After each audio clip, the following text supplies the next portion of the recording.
Hello, you're very welcome to If I Were the Minister for Education, a regular podcast where I look into the world of primary education and let you know what I would do if I were the Minister for Education. This is Simon Lewis. On this week's show, I'll be continuing to explore the fiasco that isn't going away, which is set allocations, as the IPPN turn on its own members. And speaking of things that won't go away, I'll be exploring the new primary curriculum, which has re-entered the news stories for I don't know how many times. And I'll be talking about how teachers will now be expected to teach languages they don't speak themselves. If you're interested in subscribing to this podcast, or if you're watching it on YouTube, you can subscribe by going to your favorite podcasting platform to subscribe, or you can go into YouTube and you can click and like and subscribe, whatever people do. Is it smash that like button? I don't know what young people say. I say that every week. Anyway, let's get on with things. And as you'll see on the screen, if you're watching on YouTube, you'll see the title on the screen, which is an attempt to explain special education in Ireland. And if I can achieve that, I will be doing very well. Because if you've been following the set allocation model story over the last number of weeks, you'll probably understand how difficult it is to understand. And it was only when I spoke to a journalist that I realised that there's a lot that we take for granted in schools. I said in my first sentence in this article I wrote on my Medium blog, that's simonmlewis.medium.com, I started off by saying, if you're a primary school teacher, these acronyms probably make complete sense to you. SENO, SET, SP, SESE, SPHE, and so on. All of these acronyms beginning with S. And they probably make a lot of sense to you, but they probably don't make a lot of sense to anyone outside of the primary education system.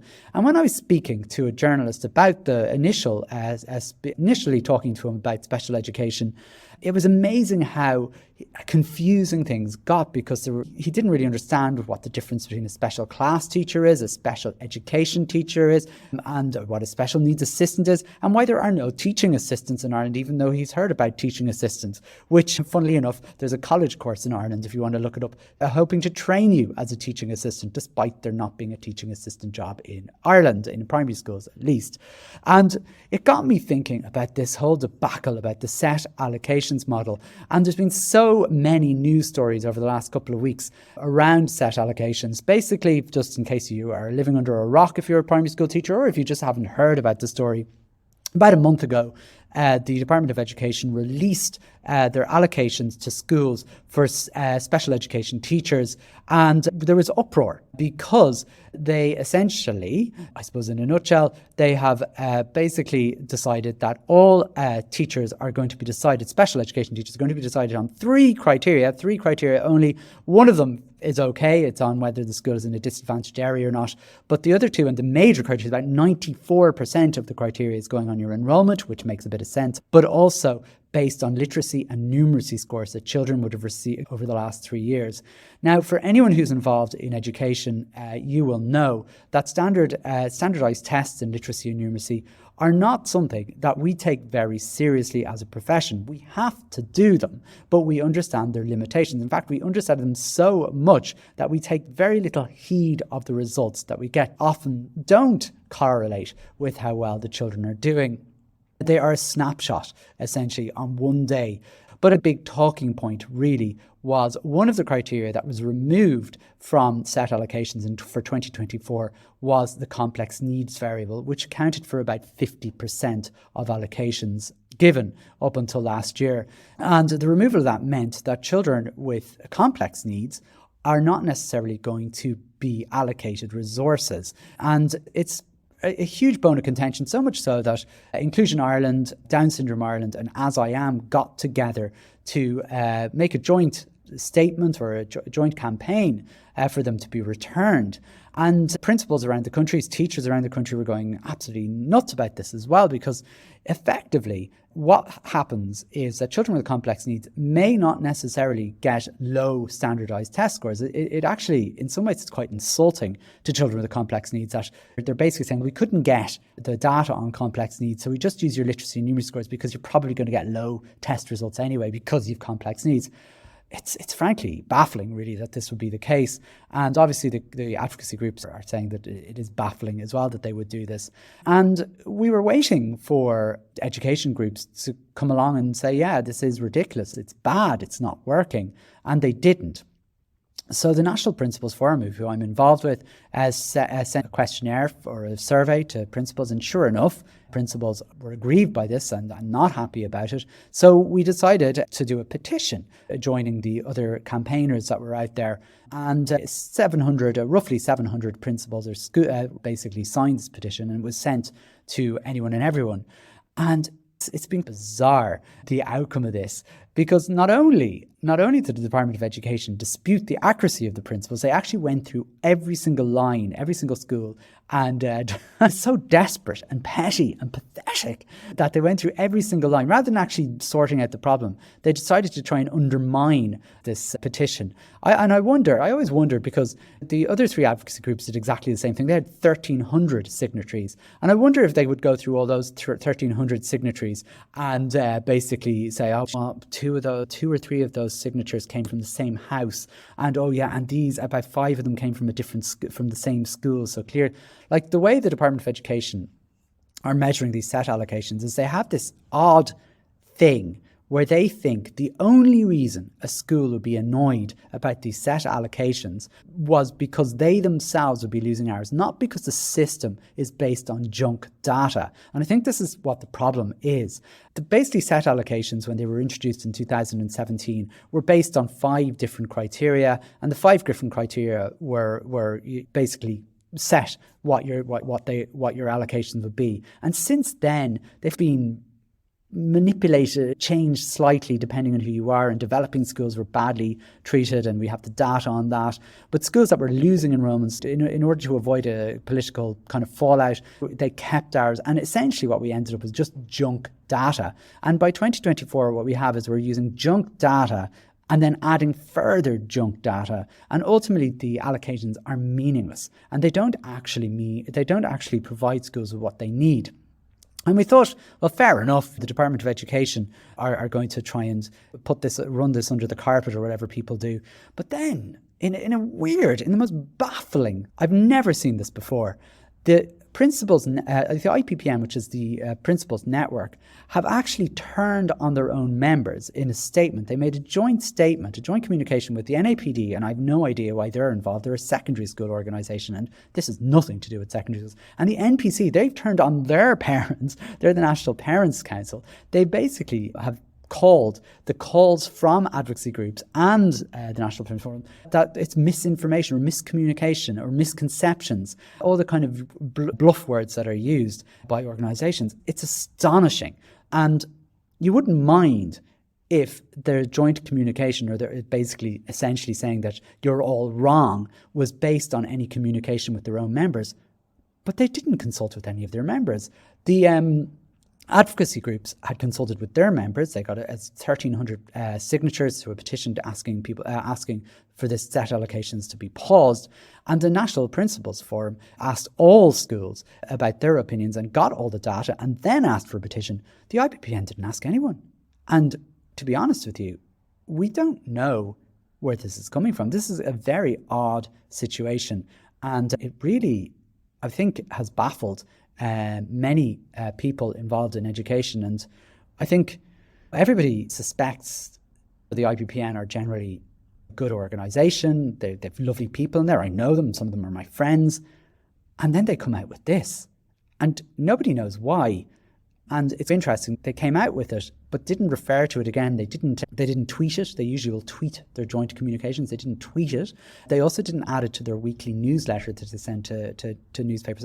It's just a very odd and baffling kind of communication, and that nobody quite understands why. The suspicion really is that they are reliant on funding from the Department of Education, so maybe they were told that they needed to refute the calls. Look, who knows? It's a really odd situation, and one I'm sure we'll be returning to at some point, because I don't think this story is going to go away, and I'm really not quite sure what is going on there. But I just wanted to talk to you a little bit more about an article I wrote on it, because it's basically trying to defend the set allocations. Could we all be wrong is what it's called. And it goes through essentially what's been going on with the IPPN and the NAPD, and why do I think they did what they did, and why are they trying to bury the story about the Department of Education's decision to use junk data, remove complex needs as a variable in order to give set allocations, and why they would defend and advise schools. The other thing I suppose I should mention is that lots and lots of people have written to the IPPN to protest or to complain about the way they've handled the situation. And they have a template email which they're sending out to people, which advises them to go through the appeals mechanism, despite the fact that the appeals mechanism is horrendous as well. And it just surprises me that an organisation I have a lot of time for, and I've had a lot of time for, in fact I was on their board for a short time, has reduced themselves to effectively being spokespeople for the Department of Education. I don't know. I did a little graph of how many people basically contacted or gave their feedback to the National Principals Forum versus those who gave feedback to the IPPN, and you'll see the graph there, which is maybe just a bit of a joke, but quite serious too. I link in this article that you should find again on the Medium blog, I've linked the full statement there which you might have a look at, but they have said an outrageous sort of statement to me, and they said it's important to be clear that children with complex needs have not been excluded from the allocation of hours that schools received. They have.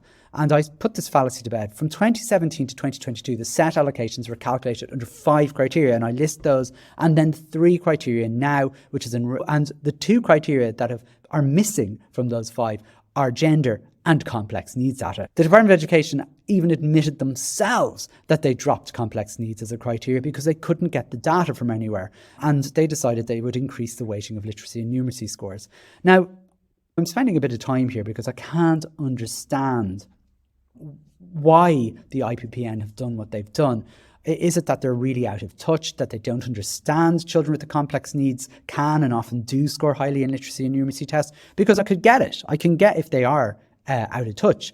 The classroom has changed so much in the last decade, and most of the principals in the offices, or most of the people in the office working for IPPN, are retired principals or haven't been in a school for quite some time. I get that. I haven't been teaching directly for about 10 years now, and I know that when I go into classrooms to take lessons, the classroom is definitely a different place than it used to be, even in the short space of time that I was there. I often say like that when I was teaching, last time I taught, I probably made 2 phone calls a year to parents about issues in the classroom. I know that teachers are making 2 phone calls a day in terms of things that go on in classrooms. So maybe they're so long outside of the classroom that they actually don't understand what's going on in classrooms. I don't know.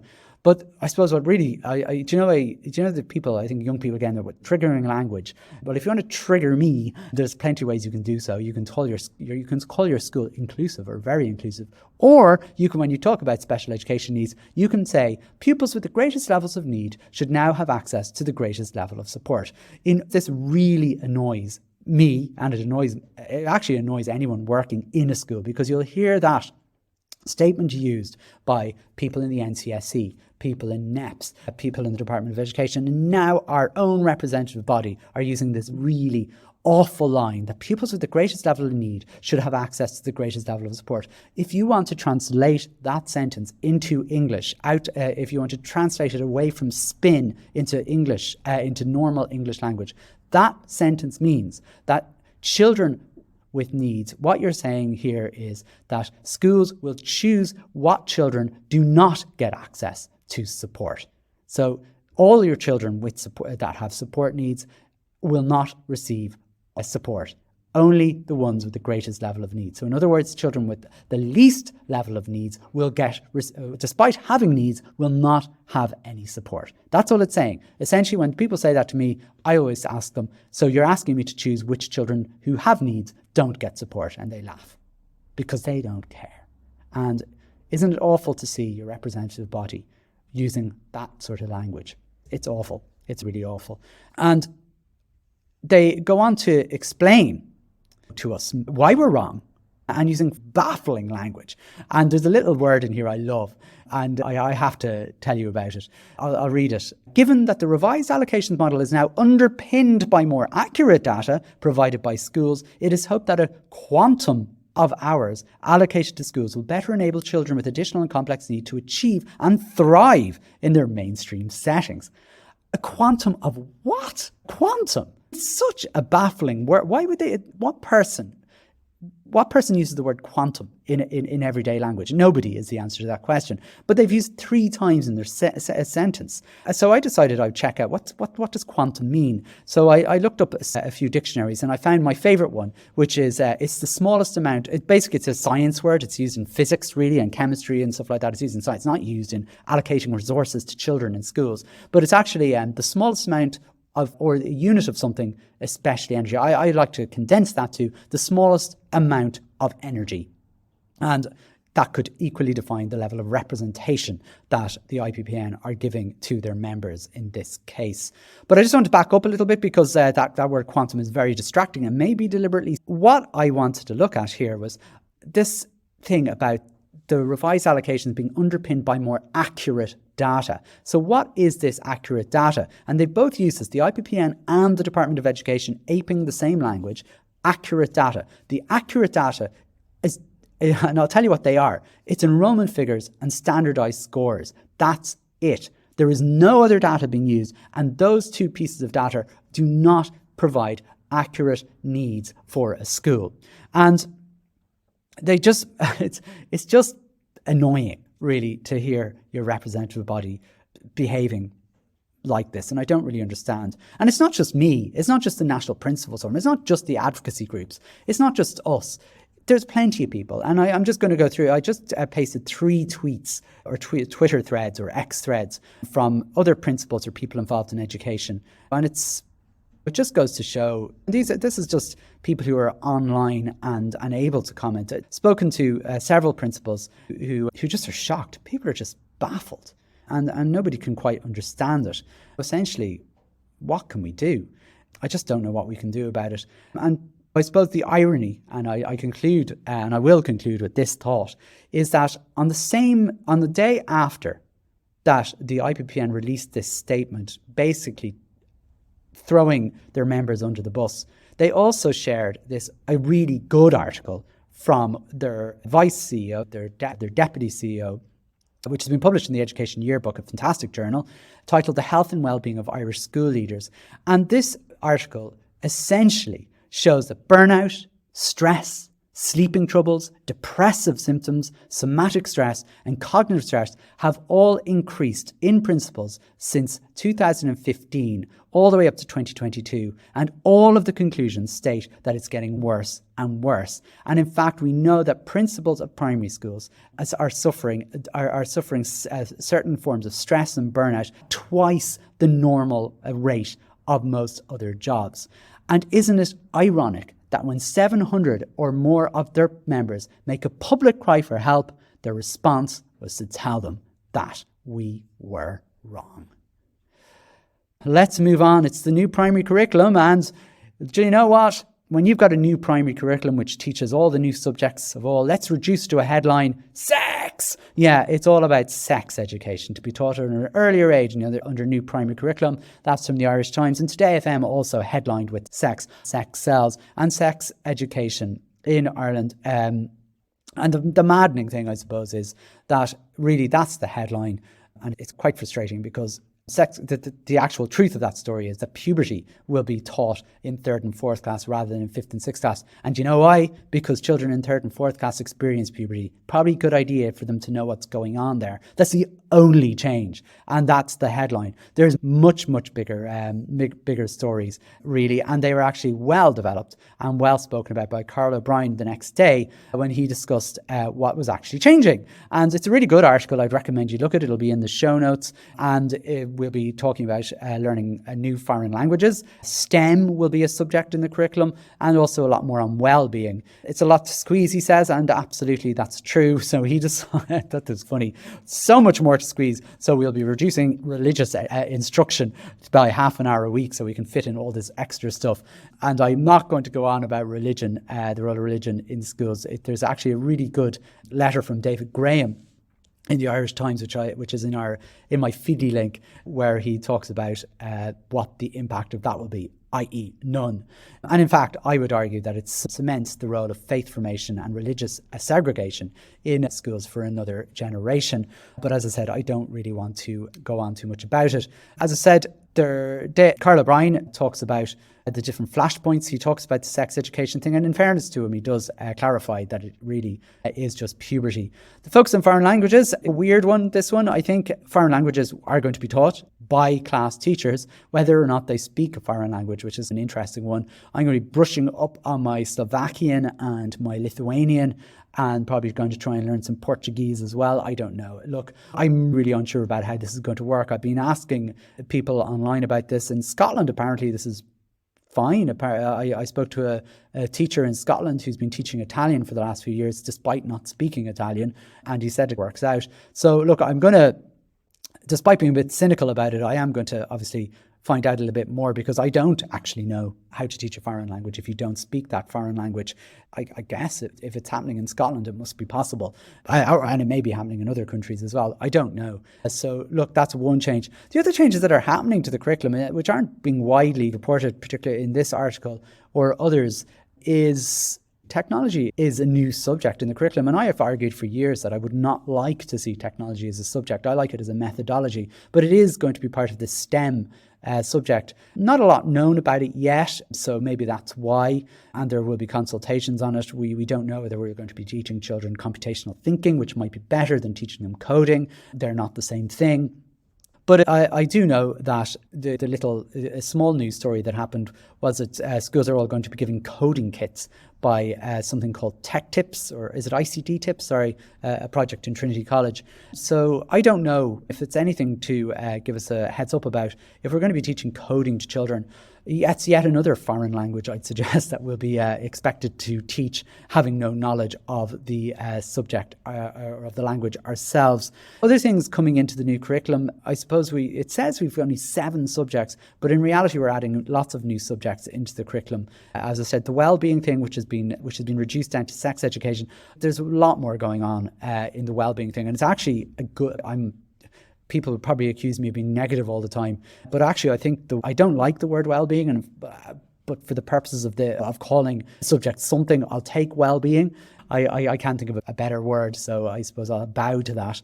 But there's some really good stuff. We're allowing, I suppose, what well-being had basically is SPHE, and that was given half an hour a week, and we were expected to cover everything from internet safety to sex education to substance abuse prevention to staying safe to anything and everything that was to do with basically stuff that parents used to do with their children. We are now covering in schools. That's probably a cynical thing to say, because that's not fair. I'm sorry for saying that. I think a lot of the stuff that probably could be covered that is being covered in many houses, maybe not being covered in houses, I think we do have to do in schools. So having a lot more time to do that is a good thing. There's talk of PE being increased, the time for physical education being increased. I think it's a missed opportunity, this new curriculum. I've called it a tweak rather than a revolution, and I don't know if people agree with me on that.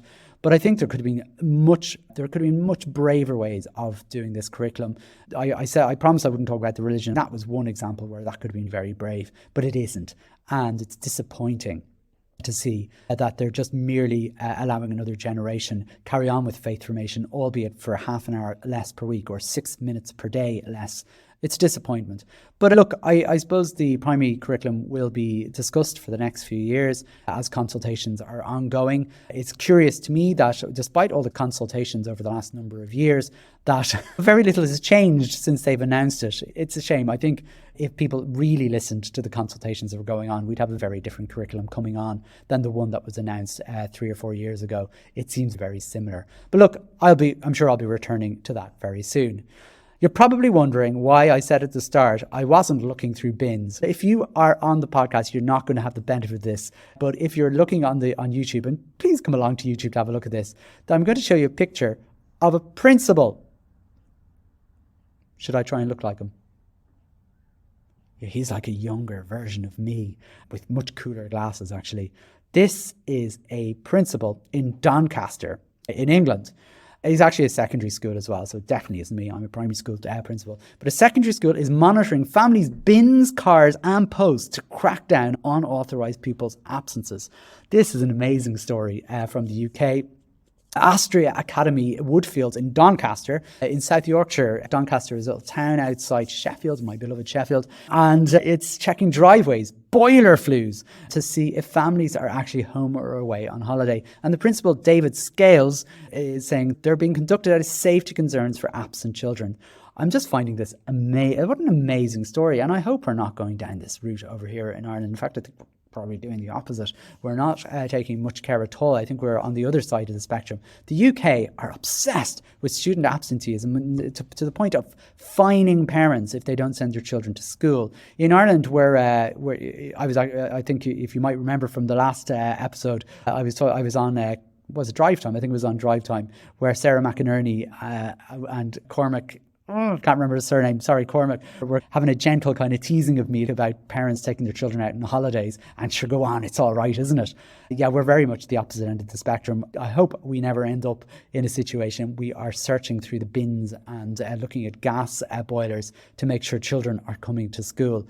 On a serious note, though, with it, while we don't want to go down the stick of the UK when it comes to absenteeism, we do have a chronic problem with children's absenteeism, and the reason for that is that we have such a shortage of educational welfare officers, and we really need to get that back in action. So that if children are missing school for unnecessary reasons, we do need to be tackling that, because the impact of not coming to school obviously is great, and we do not want to go through a laissez-faire approach to not coming to school. We are not a babysitting service. I feel a lot of the time I'm asked to go on the radio is when there's education stories about babysitting rather than about education, and I do think we need to take education a little bit more seriously. Now, there's my lecture for you. Anyway, that is really all I have to talk about this week. We've hit the 30-minute mark.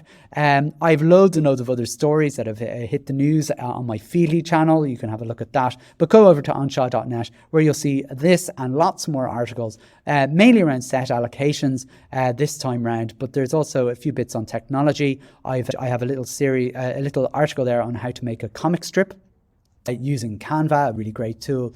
And I've also a few other articles that might be of use to you. So that's it from me from this week. Thanks so much for watching or listening, depending where what you're doing. And as I said, please feel free to subscribe if you enjoyed this. And please share this podcast with your friends and colleagues and encourage them to subscribe by going to onshaw.net/subscribe. Anyway, enough from me. Thanks so much for listening or watching. All the very best. Bye-bye.